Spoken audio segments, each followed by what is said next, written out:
Cantik kan cover buat origami. Saya lah Papa Zola, pembela kebenaran.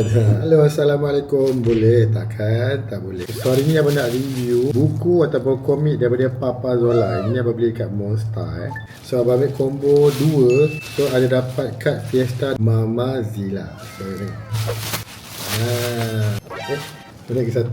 Korang bayangkan ada 2 buku sebab nak dapatkan kad yang special ni korang kena beli combo Papa Zola, at least harga dia RM40 dan ke atas. So ni abang beli 2 combo ni jadi berapa RM40 ke berapa tak ingat. Tapi dapat kad Mama Zilla. Okay. So abang pun dah dapatkan 3 jenis kad ni. Mama Zilla ni korang kena beli online. PP Zola korang kena dapatkan dekat TGV. Kalau Papa Zola ni pula dekat GSC. Dia boleh cantum kalau letak cantum macam ni. Papa Zola, PP Zola, dia cantum. Dia macam happy family. Nampak tak? Apa kan? Takkan tak nampak. Tapi kita bukan nak review kad ni. Hari ni abang nak review komik Papa Zola The Movie. Nampak tak? Cantik kan cover dia kan? Okay, yang ni kita simpan dulu ni. So kita nak buka yang ni By the way gang, sambil ni abang record untuk TikTok juga. Video abang bismillah. Tada. Sedapnya bau buku baru. Siapa yang tak suka bau buku Ni cover dia tanpa plastik. Komik Papa Zola The Movie So ada Papa Zola, ada Papa Zola. Ni versi komik tau. So dia macam Papa Zola ni tak gemuk sangat lah. Dia macam kecil sikit. Lepas tu ada PP Zola, ada Itik ni. Itik Yahudu tak ada Itik Yahudu. Ada Cik Buaya. Lepas tu ada Kacak dengan motor, Boy dengan Gopal. And then ni lah family Papa Zola. Ni bukan Yoni Boy. Yoni Boy. Ni bukan Yonbi lah. Baju hijau ni siapa? Baju hijau ni pelik tak kenal ni baju hijau ni. Silap ni Yombi. Ni Yombi yang sekarang. So kalau tengok, korang tengok selak ni kan, korang kena nampak ni tau. Yang ni korang boleh potong dia ni, jadikan dia macam emas. Nampak tak? Ni korang boleh potong ni, buka-buka je terus dia keluar je.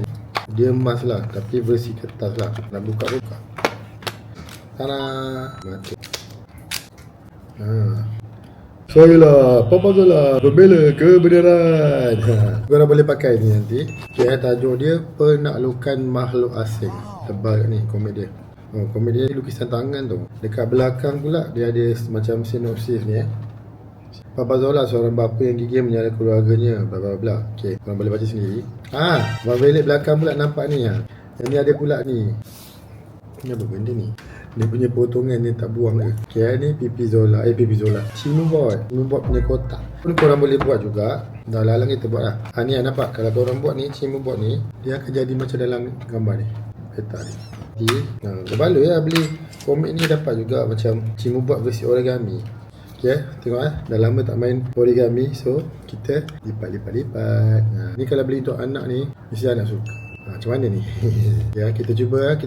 Okay hampir 1 jam berikutnya baru nak siap. Boleh lah kemek-kemek sikit Ni dari telinga ni, keluarkan telinga dia. So kalau korang buat lagi kemas, lagi cantik lah, lagi comel lah dia. So ni rupa dia Cimubot origami. Dapat 2 item ni.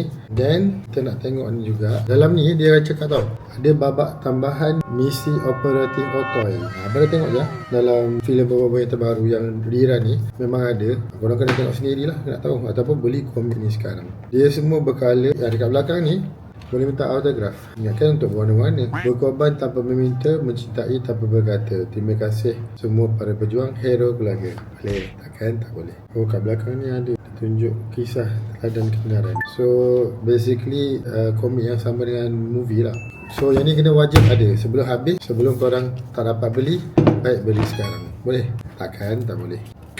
Sorry, by the way, harga dia abang beli harga combo. Satu ni RM29.50, tapi 2 ni abang beli pada harga RM50. Ni live combo tau. So kalau korang beli sekarang harga dia RM29.50 kat TikTok atau Shopee. Jangan lupa dapatkan.